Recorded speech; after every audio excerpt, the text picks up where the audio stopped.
সবাই এক আজরাইল কয়জনের আত্মা নেয়? হ্যাঁ, সবার। যদি বাংলাদেশে একই সময় 10 জন মারা যায়, ইন্ডিয়াতেও 10 জন, পাকিস্তানেও 10 জন একই সময় মারা যায়, আজরাইল কোন দেশেরটা নিছে? হ্যাঁ, আমি আপনাদেরকে যখন কিছু বলামও বুঝবেন যে অতীতে কোনো ভুল ছিল আমাদের, ঠিক আছে না? কি ছিল? ভুল ছিল। কেন বারবার বলাইতেছি? এক আজরাইল কয়জনের জান নেয়? আল্লাহ কোরআনে কোথাও আজরাইলের নাম বলে নাই, বলছে মালাকুল মাউত। 21 নম্বর পারা 15 নম্বর পৃষ্ঠা সূরা আলিফ লাম মিম আস-সাজদা আয়াত নম্বর 11 আল্লাহ বলেন কুল ইয়াতাওয়াফাকুম মালাকুল মাউত। নবী আপনি বলেন তোমাদের মৃত্যু দেয় মালাকুল মাউত আল্লাযী উকিলা বিকুম, যেই মালাকুল মাউত তোমাদের সাথে নির্ধারণ করে দেওয়া হয়েছে। এই আয়াত প্রমাণ করে মালাকুল মাউত একজন না একাধিক। মালাকুল মাউতের লিডার হলো আজরাইল। আজরাইলের অধীনে লাখ লাখ ফেরেশতা কাজ করে। যে এলাকায় যার মৃত্যুর প্রয়োজন হয় আজরাইল পাঠা দেয়, যাও যাও তার আত্মাটা নিয়ে মনে রাখবেন। আজরাইল আসতে পারে, তবে উনি হলেন লিডার। যার কাছে যেই ফেরেশতা পাঠানো প্রয়োজন আজরাইল পাঠা দেয়। এবার মনে রাখবেন আজরাইল হলেন মালাকুল মাউতদের লিডার। মালাকুল মাউত একজন হওয়া এটা জরুরি না, ওনাদের লিডার হলেন আজরাইল। তার অধীনে লক্ষ লক্ষ ফেরেশতা কাজ করে। যে এলাকায় যখন প্রয়োজন ওই এলাকার আত্মা তখন নিয়ে নেয়। এই জন্য পাকিস্তানে 10 জন, ইন্ডিয়া 10 জন, বাংলাদেশে 10 জন একই সময়। এর অর্থ হলো ইন্ডিয়ার 10 জনকে আলাদা 10 জন, পাকিস্তানের 10 জন আলাদা 10 জন, বাংলাদেশের 10 জন আলাদা 10 জন। তাদের লিডার যেইভাবে বলছে সেইভাবে তাদের আত্মাগুলা নেয়। কথা কি বুঝে আসছে?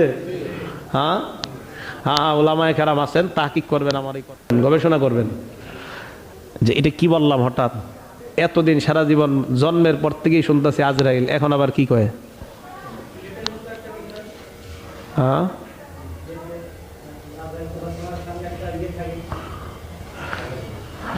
মালাকুল মাউত আজরাইলের সামনে থাকে। নবীজি গেছে, আজরাইলের সাথে দেখা হয়েছে। দেখা হওয়ার পর দেখে তার সামনে লিস্টি, অনেকগুলা লিস্টি। নবীজি জিজ্ঞাসা করছেন এগুলো কিসের লিস্টি? আজরাইল কয় হুজুর কার কবে মৃত্যু হবে এই লিস্টি আমার কাছে। তো যেদিন যার মৃত্যু হবে সেদিন আমি ওই জায়গায় ওই পরিমাণ পাঠাইয়া দিই তার আত্মা আনার জন্য, শুধু আল্লাহর হুকুমের অপেক্ষায় থাকি। বুঝে আসছে? হ্যাঁ, আত্মা আজরাইলও নিতে পারে আপনার, সেটা আজরাইলের ব্যাপার। আল্লাহ পাক রব্বুল আলামিন যাকে যেইখানে পাঠাতে বলবেন সেখানেই পাঠাবেন, বাকি তাদের লিডার আজরাইল। এটা আমি বললাম। এরপরে গবেষণার বিষয়, গবেষণা করবেন। গবেষণায় ভুল প্রমাণিত হলে আমি ভুলটা মেনে নিয়ে আবার শুদ্ধ করার চেষ্টা করবো। আল্লাহ তৌফিক দান করেন। মালাকুল মাউত আসে ইমানদারের আত্মা নেওয়ার জন্য। আসার পর তার মাথার কাছে বসে যায়। এই জন্য মালাকুল মাউত হাদিসে আসছে, কোরআনে আসছে মালাকুল মাউত মৃত্যুর ফেরেশতা। মৃত্যুর ফেরেশতা কার ফেরেশতা? মৃত্যুর ফেরেশতা। আসার পর তাকে ডাক দেয় আইয়াতুহান নাফসুত তাইয়্যিবা, হে প্রশংসনীয় আত্মা তুমি বের হও, তুমি বের হও। উখরুজি ইলা মাগফিরাতিম মিনাল্লাহি ওয়া রিদওয়ান, এ প্রশংসনীয় আত্মা তুমি বের হও, তোমার জন্য 2টা সুসংবাদ। 1 নাম্বার, আল্লাহ তোমার জিন্দেগির সব গুনাহগুলা মাফ করে দিয়েছেন। 2 নাম্বার, ওয়া রিদওয়ান, আল্লাহ তোমার প্রতি সন্তুষ্ট। এই কথা বলার পর নবী বলেন ওই আত্মাটা এমন ভাবে বের হয় তাখরুজু তাসিলু কামা তাসিলুল কতরাতু মিন ফিস সিকা। একটা পাত্রের পানি যদি আপনি ফেলে দেন, পানির শেষ ফোঁটাগুলা যেইভাবে আস্তে আস্তে বের হয়, আল্লাহ নবী বলেন মালাকুল মাউত ইমানদারের আত্মা ওইভাবে আস্তে আস্তে কষ্ট দেওয়া ছাড়া বের করে নেয়। হ্যাঁ, মৃত্যুর আগে তার মৃত্যুর যন্ত্রণা হবে, তবে আত্মা বের করার সময় তার আত্মাটা বড় চমৎকার সুন্দরভাবে বের করবে। আত্মা বের করার পর ফায়াখুযুহা মালাকুল মাউত, তার আত্মাটা গ্রহণ করবে। সামনে কারা? ফেরেশতারা বলবে মালাকুল মাউত আত্মাটা আমাদের জান্নাতের কাফনের মধ্যে দিয়ে দাও। কাফনের মধ্যে আত্মা দেওয়ার পর অন্যান্য ফেরেশতারা ওই কাফনের কাপড়ের মধ্যে সুগন্ধি লাগায়। সুগন্ধি লাগানোর পর ওই আত্মা নিয়ে আসমানের দিকে রওনা হয়।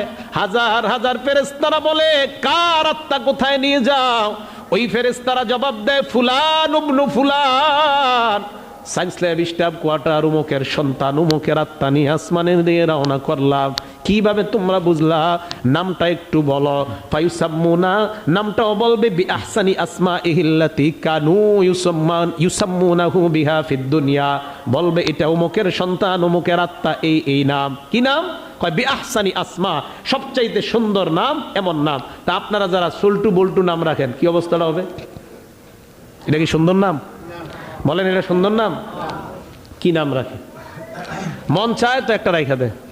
সেদিন একজনে দোয়া চাইছে কি, যে কোনো একটা কারণে যাই হোক, তো কি হয়েছে নাম, তো আরেক জায়গায় একজনের নাম শুনলাম, মেয়ের নাম দুঃখী।